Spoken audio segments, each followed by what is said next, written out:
When I was a kid, my grandmother would tell me stories. Some were nice stories, meant to help me relax before bed. Other stories weren't so nice. If I asked, Grandma would tell me a scary story every once in a while. Monsters hiding in the woods, houses that ate people, radio stations that corrupted a person's brain, sea creatures lurking below the waves. The one that stuck with me, though, was about the air people, as she called them. It was different than other stories that she told. Instead of telling it like a story you'd read from a book, she told it to me as if she experienced it herself. She told me that when she was younger, there was a 3-week period where countless people in her town disappeared. Just flat out vanished. Husbands or wives would wake up in the morning and their significant other simply wasn't there. Parents would be waiting for their kids to come home from school and they never would. They were all just gone, like they'd been taken. There was never any explanation, and the police were never able to uncover any evidence. But my grandmother said that a week before the disappearances started happening, there was a big storm. Clouds rolled in, almost out of nowhere. Thunder rocked the neighborhood, lightning illuminated the sky. And she said that when she looked up into the sky that night, in the flashes of lightning, she could have sworn she saw what she then called the air people. Humanoid figures flying in the air with wings like a bat. No one believed her, of course, and she was never able to find a direct connection between the air people and the disappearances. Still, she told me she never forgot what she saw. I've been thinking of that story a lot recently, even though it's been many, many years. Mainly because a few days ago a storm hit my town. A bad one. And in the flashes of lightning, I could have sworn I saw human-like figures being illuminated in the clouds. Human-like figures with the wings of bats. I wonder what will happen in the next few weeks.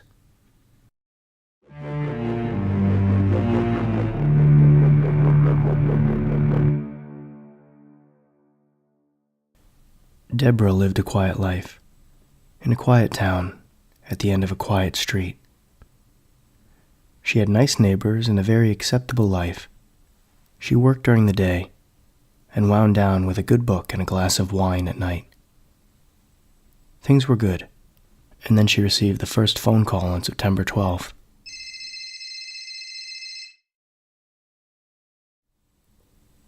"Deborah?" the caller asked hurriedly. It was a woman, Deborah could tell that much, but the static on the line made it difficult to perceive anything else. "Yes, this is she." "What's the date?" the caller interrupted. September 12th? The line immediately went dead. A prank was her first thought. The evolution of, "Is your refrigerator running?" Still, something about the call was strangely alarming to her. She received the next call a few days later. "Deborah." "Look, I don't know who this is or what kind of prank you think you're playing." "What is the date, Deborah?" "Please stop calling me," Deborah said loudly into the phone, "or I'll call the police and have your number traced." Deborah hung up. She was beginning to panic a little. The urgency in the voice on the other end of the line seemed genuine. Did this person not own a calendar? What was wrong with them? She was getting ready for bed a few nights later when she received the third call. "What is the date, Deborah?" the voice asked, even more urgently than the last two calls. "What is the date?" "September 19th, Deborah yelled. "Are you happy now? It's September 19th. Stop calling me. It's late and I'm about to..." "Oh, thank goodness," the voice said. "So it's not too late. Listen, you need to leave the house now, or hide." "What?" "Leave now or find somewhere to hide." The voice was coming in clearer now, and Deborah realized where she'd heard it before.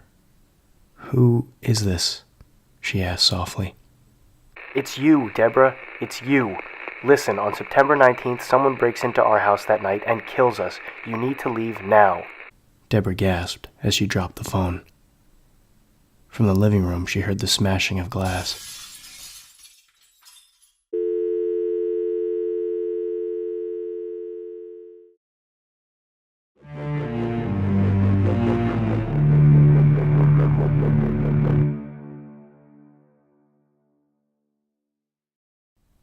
There is a monster right above me.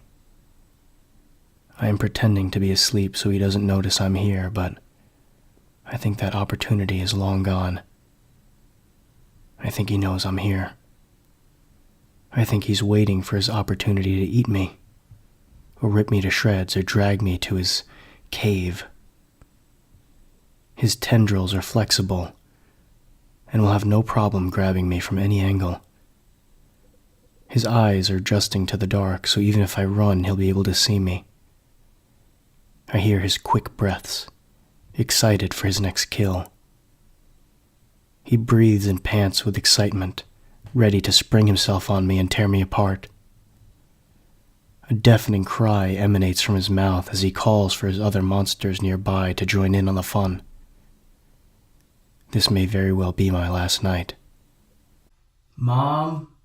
Timmy yelled from his room. "Can you come in here? I think there's a monster under my bed."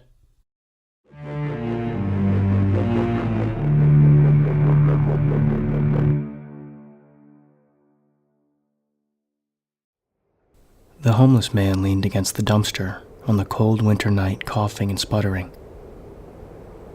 He could hardly remember the last time he had a warm bed, a hot meal, a place of his own. He shivered and sank low, trying to conserve heat. As the snow slowly stopped falling, he closed his eyes and slept. He was awoken a while later by the sounds of footsteps moving towards him, crunching in the snow. He slowly opened his eyes, and to his horror he saw 3 faceless creatures, human in form but having no features, wearing white outfits moving towards him on the street. He mustered up as much energy as he could, and he ran the opposite way down the alley. The faceless beings moved at a steady pace toward him, but he was still quicker. He reached the end of the alleyway and looked right, only to see 2 more. 2 more faceless creatures bearing down on him from the back of the alley. He turned the opposite way and ran out of the alley into the street, screaming for help. 5 humanoid creatures silently moving in on him. The streets were desolate, empty. He estimated it to be around 3 or 4 in the morning. He ran down the city street, coughing and yelling for assistance. About 100 feet in front of him, he glanced up and saw from behind a row of cars 4 more faceless creatures emerged. He could see them in full form now. They were taller than an average person, about 7 feet. Their limbs were longer than average too, and that face, or lack of one, was the most terrifying part. He tried scrambling out of the way, but there were too many of them now, and they were right on top of him, circling him, reaching out for him. He screamed as they laid their hands on him. But all of a sudden he felt calm. His cough was gone. He closed his eyes and inhaled, his lungs filling up with the cold night air.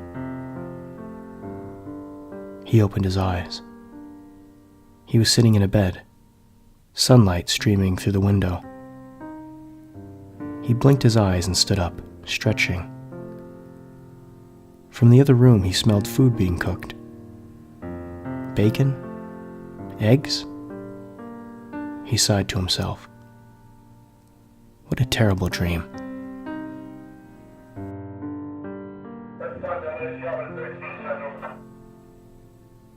Two police officers were patrolling early that morning when they spotted what appeared to be a body leaned up against a dumpster in an alleyway off the city street. Upon closer inspection, they discovered it to be a homeless man, apparently frozen to death during the snowstorm the previous evening.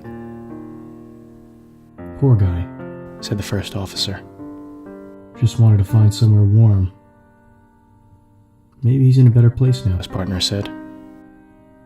"Yeah, right."